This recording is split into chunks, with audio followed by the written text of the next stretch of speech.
into the left ventricle, and then up the aortic valve, and then into the body. Beautiful. So how easy I want you guys to do that? I just want it to roll off your tongue. Roll off your tongue. Yes. Erica, let it roll off yours, please. Roll it all the way up. Come on. You got this. Come on, Erica. You got this. Not there yet. What do you mean you're not there yet? Come on. Carolina.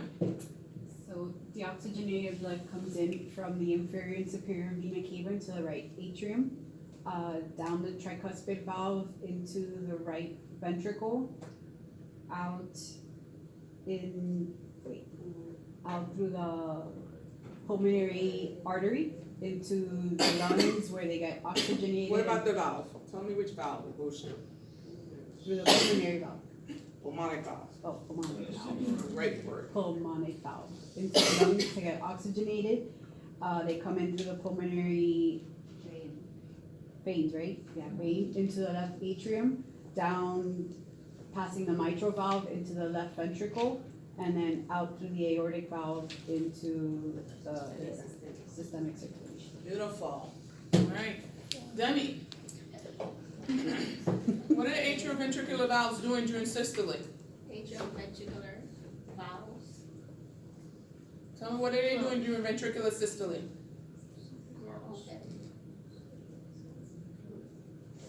Atrioventricular valves.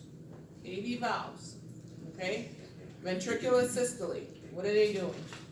Think about it. Ventricular systole perfuses where? Ventricular systole goes where? No. This is why I want you to know this. Because on the spot, I need you to be able to tell me this. Come on. Atrioventricular valves. What are they doing during systole? When this contracts, when this squeezes, what are these two valves doing? They're closing. Thank you. They're closed because these two have to open, right? There you go. I need you to know that. Okay? All right. Maybe I don't know your names today, boy. Kim, answer this. Into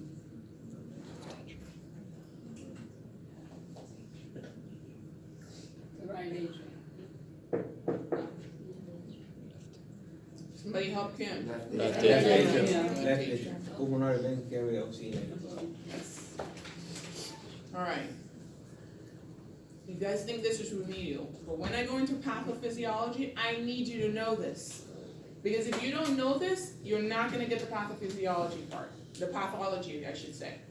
I need you to know the physiology. This is a physiology part. Because the pathology part, where I'm talking about disease processes, I need you to understand this. And if you don't, that's where I'm going to leave you in the background. Okay? So it may seem like it's really remedial to you people who are cardiac nurses, and you're like, go get a coffee or something. But the ones who are not cardiac nurses, I need them to get this. Okay? So the ones who think, this is so remedial, go get a coffee. Knock yourself out. But the ones who are not cardiac nurses, I need you to know this. Okay? Erica, when I call on you again, I need you to know blood flow to the heart. I need you to know that. Intracardiac pressures, I don't really need you to know the A waves versus the B waves and the C waves. I don't really need you to know this. That's basically on the Wiggins diagram, and I don't need you to know this for this class. Don't worry about that. Coronary circulation. Okay. Everybody knows the coronary vessels, right? We have the widowmaker, which is the left main. Okay? And the left and the right main, they come off of the aorta. Okay?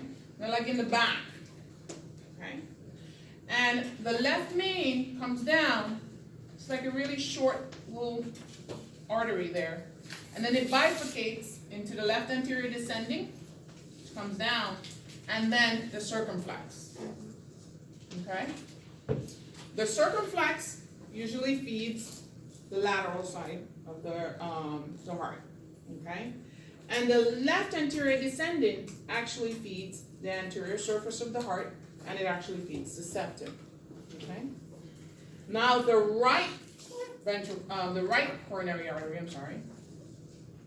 it comes to the back, and you actually have the right, the PDA, posterior descendant artery, that comes down, and it actually feeds the back of the heart, okay?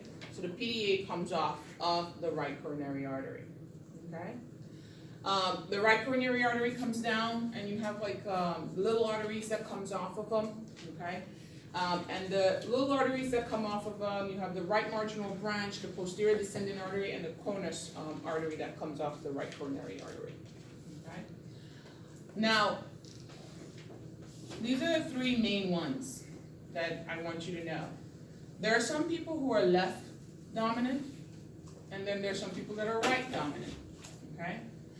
Now, people who are right dominant, and this is most people, the right coronary artery, the PDA, which is the posterior artery that feeds the back of the heart, comes off the right coronary artery, okay? People who are left dominant, it actually comes off of the left the left main. So it actually comes off of the circumflex artery and goes back and feeds the back side of the heart. So you can imagine that this person, as lucky as they are, strokes this part of their heart out, puts a clot there. If they're left dominant, they're going to take out the anterior surface, the lateral surface, and the posterior surface of the heart. Okay? Is there a way to know which side they favor? Well, through cardiac cath. You cath them, you'll know. Okay? Now, most people, the posterior descending artery, or the PDA, comes off of the right coronary artery. So most people, it comes off of the right, right? And for the few people that it comes off of the left, they're not very lucky if they get a big coronary embolus there, okay? But those are basically your coronary circulation. So right coronary artery, conus artery, right marginal branch, posterior descending, and then your left coronary artery, which is your left anterior descending, and your circumflex artery, okay?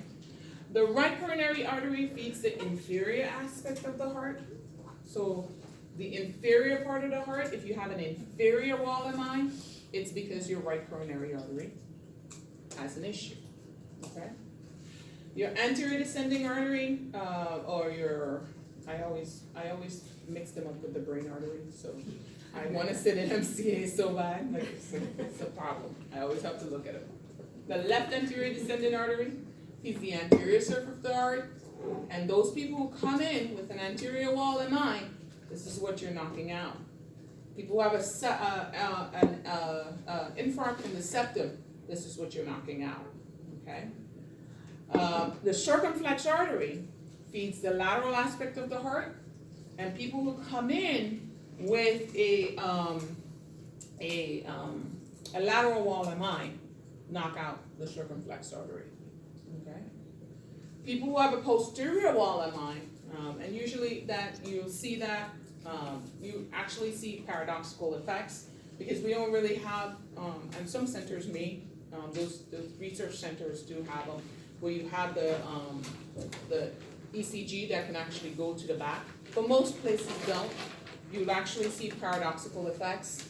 So when you're seeing an MI, you'll see ST elevations. If you have a patient who has a posterior wall MI, you'll see ST depression in the anterior leads, because you won't have posterior leads to monitor. Why's your face look like that? Okay, so when a person comes in and you put a 12 lead on them, right? You put it on the anterior surface, right? You don't put anything on the posterior surface. Okay, so we said the PDA comes off the right coronary artery. And you can actually throw a clot in your right coronary artery and knock out your PDA, right? But your EKG can't pick up ST elevations because you don't put leads back there. So what you're gonna look for is reciprocal changes. So you're gonna look in your anterior wall because it's like a mirror. So the anterior wall is gonna do a mirror effect to what the posterior wall is doing. So instead of seeing ST elevations, you'll see ST depressions in your anterior walls. All right? Is it better? So your coronary circulation, all these coronary circulation, okay? And then you have your venous sinus, which comes around the back of the heart, which actually drains venous blood from the heart, okay? That's the deoxygenated blood that comes from the myocardium that drains to the venous sinus, and it kind of wraps around the back of the heart. Okay? I think I have a picture in here. Maybe I don't. I don't. Okay. Does that make sense to everyone? Yes? Collateral circulation. Now, we get collateral circulation through angiogenesis. Okay? Angiogenesis is why the FDA and every governmental agency says that you have to do aerobic exercises. Because the only way we form new collateral circulation or get angiogenesis is through force, is through kind of putting the heart through pressure, kind of, sort of, and just raising the level of function of the heart. So you have to make the heart beat really fast and make the heart work in order for it to say, well, I'm going to make a new vessel, or I'm going to make like some little collateral circulation. So it's called angiogenesis, and angiogenesis occurs during aerobic exercise. When we do aerobic exercise, we can actually make these little collateral vessels. Now, who can't make these collateral vessels? There's a certain pathology or a certain set of people who can't make them.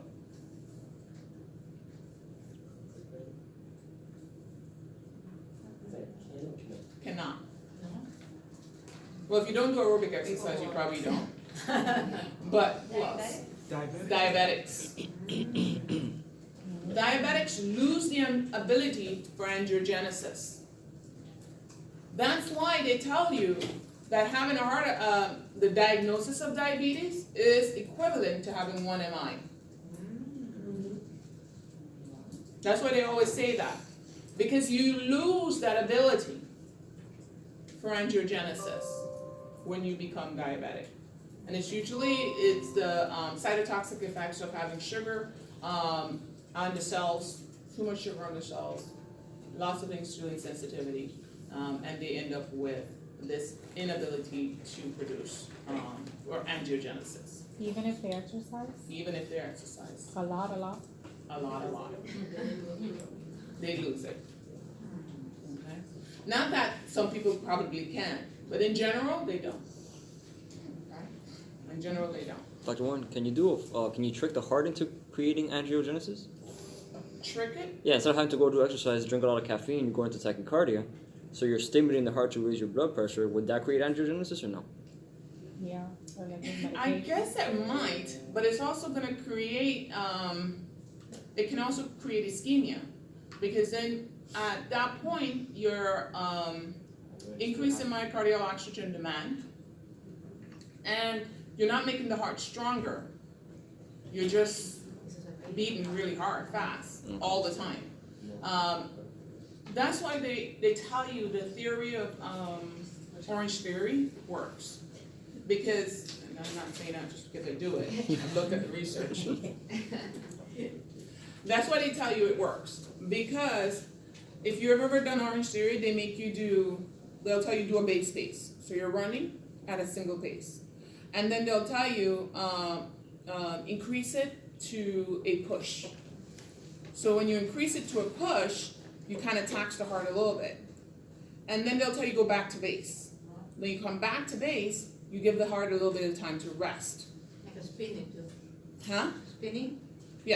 So you give the heart a little time to rest. So then you give the heart a little time to recover, then you push it again. So the theory behind that is that the resting times, or the taking your heart up and down, is what actually makes your heart stronger and what actually gives you that ability for angiogenesis. That's why they tell you aerobic exercises work.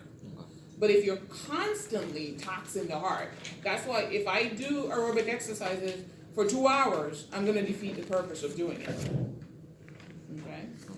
And with you taking an energy drink, it's probably not gonna wear off in 30 minutes. So the whole goal of doing it is to push your heart and let it rest. Okay? But not constantly push your heart.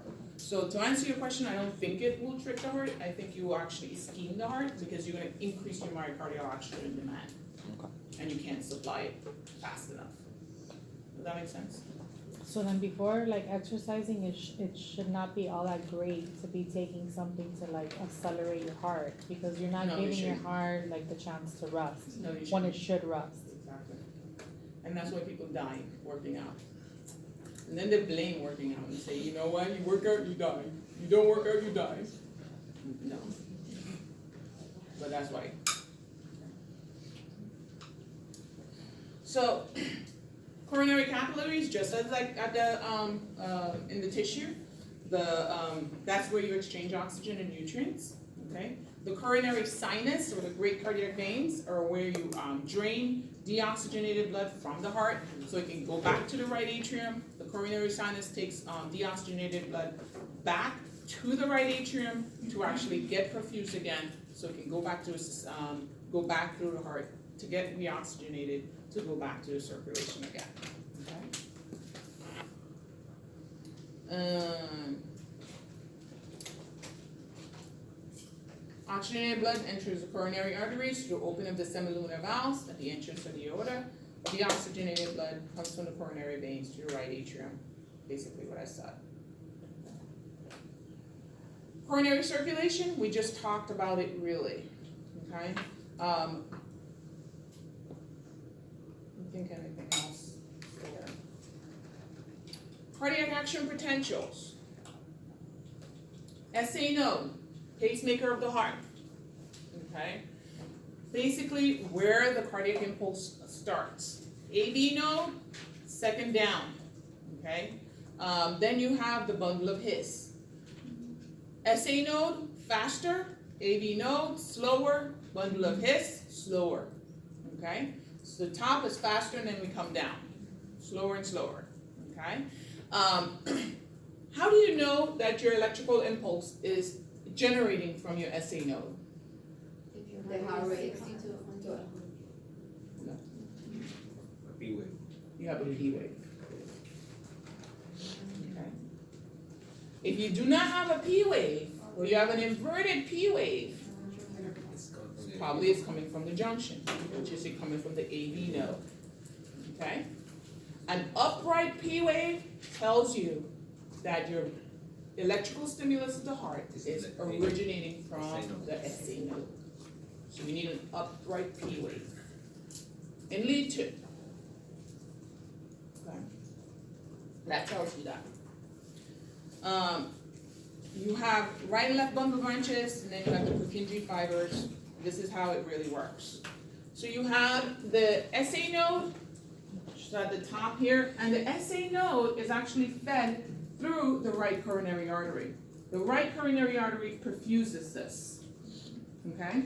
So if I have an infarct in the myocardium that's stemming from the right coronary artery, the problem is I may decrease perfusion to the SA node.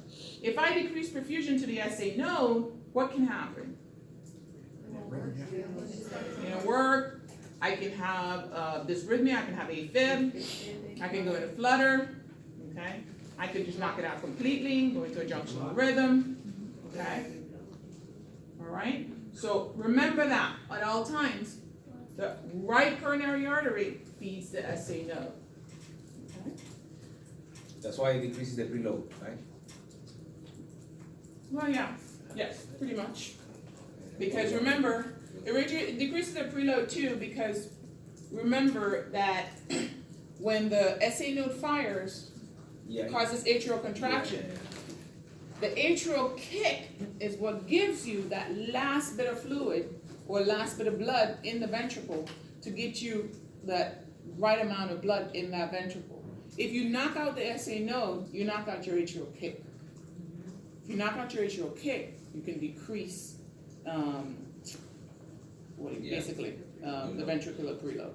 That's why we normally don't give nitroglycerin on those cases, right? Well, that and a lot of other reasons. Yeah. That and some other reasons that we'll talk about later, not in this class, maybe not. Okay. So, SA node, AV node, okay? SA node, P wave, time from here to here is your PR interval, okay? And this basically is your QRS. Are we good? Yeah. All right. Action potential. You guys talked about this, a few weeks ago when you talked about fluid and electrolytes, right? What's your action potential? This is what happens when we have an action potential of the ventricular myocardium, okay? So, what are the intracellular ions? Potassium. Potassium. Okay? Calcium too. All right? Calcium lives in the sarcomeres of the cells. Okay? So when you have an action potential, remember depolarized, okay, or polarized state means it's in this resting state. Okay? And your depolarized state means that it's activated. Okay? How do we get from polarized to depolarized? Well, remember that our cells need to have like an equilibrium, okay? And when we have ionic charges, we need to have a balance of ionic charges for the cell to be polarized, okay? If we have an imbalance, which when we have too much positive charge in the inside of the cell, we get a depolarization, okay? We get a cell that fires off, okay? And sodium is a positive charge, okay? Sodium is a positive charge that kind of goes into the cell to get it to depolarize, and then it makes potassium a little bit uncomfortable, and it's like, oh my God, there's too much positive charges in here, so potassium kind of comes out of the cell, okay? So the influx of sodium into the cell is what causes the depolarization, okay? But we have an area here, because in the beginning, what do you have? Sodium, potassium, and calcium is outside. And the sodium, potassium, and calcium ion channels are all closed. Everything's closed when it's in the polarized state. And it's in the polarized state, it's at negative 90 millivolts, okay? So in order for it to get polarized, it's not polarized, depolarized, it has to go from a negative 90 millivolts to a positive millivolt, okay? So negative 90 to a past zero is like a 1 millivolt or more is when it gets unstable and gets to a depolarized state. So it's going from a negative charge to a very positive charge, okay? So it gets to this positive charge, and then potassium says, what the hell's going on here? And it starts to try to efflux out. So you see it efflux out, and it comes down a little bit because it drops the charge because it's trying to balance out, okay? But then the potassium channels closes, and it doesn't efflux out all the way. Calcium kind of comes out too, and calcium comes out from the sarcomeres, and it goes out. So then it keeps that depolarization there for a little bit. And then potassium says, no, we got to bring this back to normal. So then potassium effluxes out of the cell and brings it back to its polarized state, because then we have positive and negative charges on both sides. So it brings it back to the polarized state.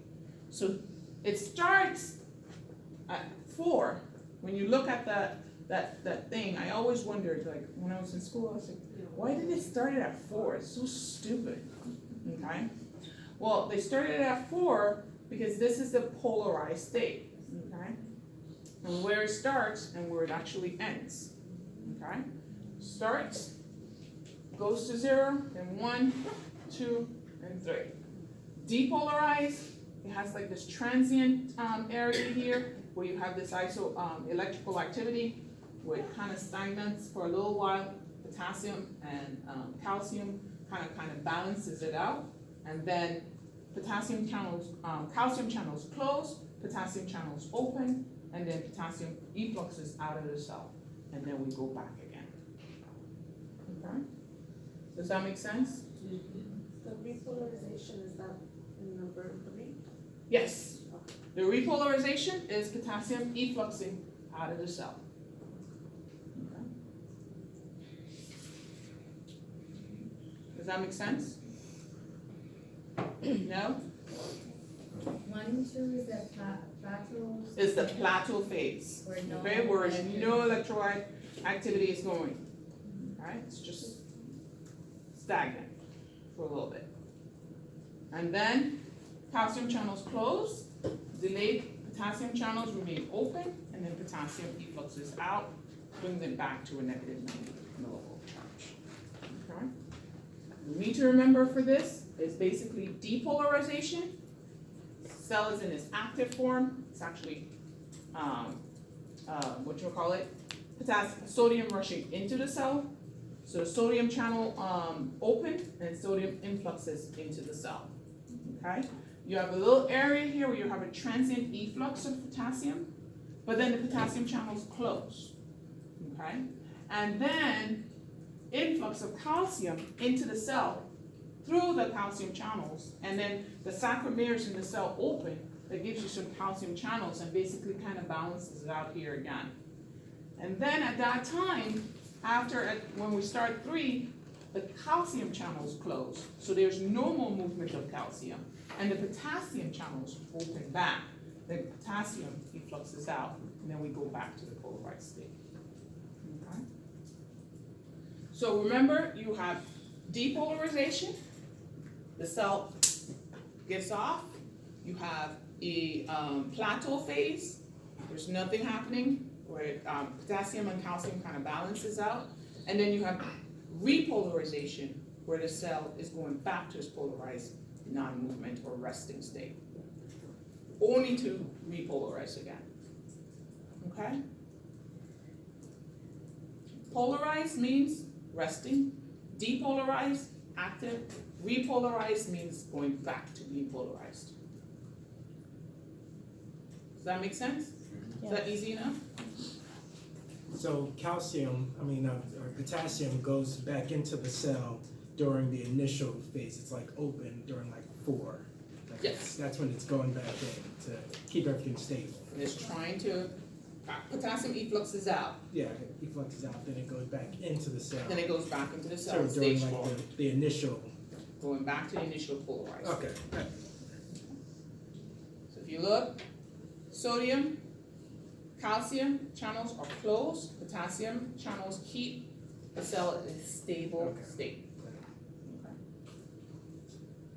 Only when sodium channels open, and then once the sodium channels open, sodium influxes into the cell.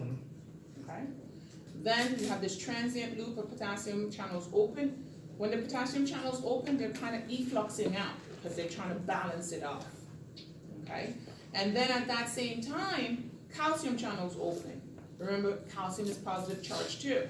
So calcium channels open and calcium starts going into the cell. Potassium is like kind of stuck for a minute. Once the calcium channels close, then the potassium channels open again. And then the potassium channels, you have the delayed, the calcium channels close, but delayed potassium effluxes out of the cell, which actually returns it back to the negative millivolts, negative 90 millivolts. Not that you're gonna have to describe that. All you're gonna have to know is what's depolarization, what's repolarization, and what's the polarized state. Does that make sense? So cardiac excitation, depolarization, okay? Inside the cell becomes less negative charge, that because you have too much positive ions in there. With all those positive ions, it becomes more positive charge. The more negative it is, the more polarized it is. The less negative, the less polarized it is. Okay? Repolarization is deactivation, and repolarization, just think in your head, it's taking it back to its polarized state. Okay?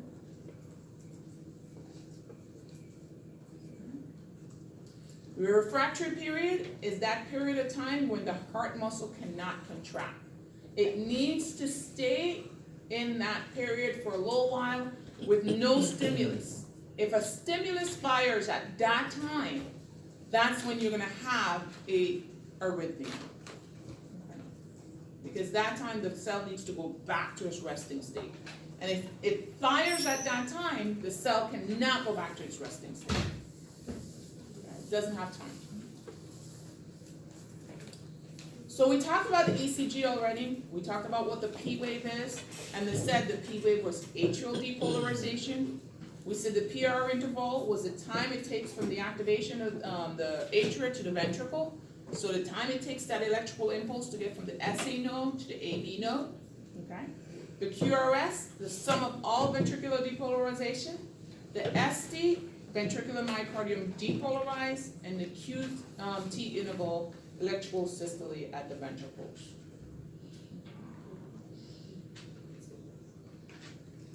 This is your EKG.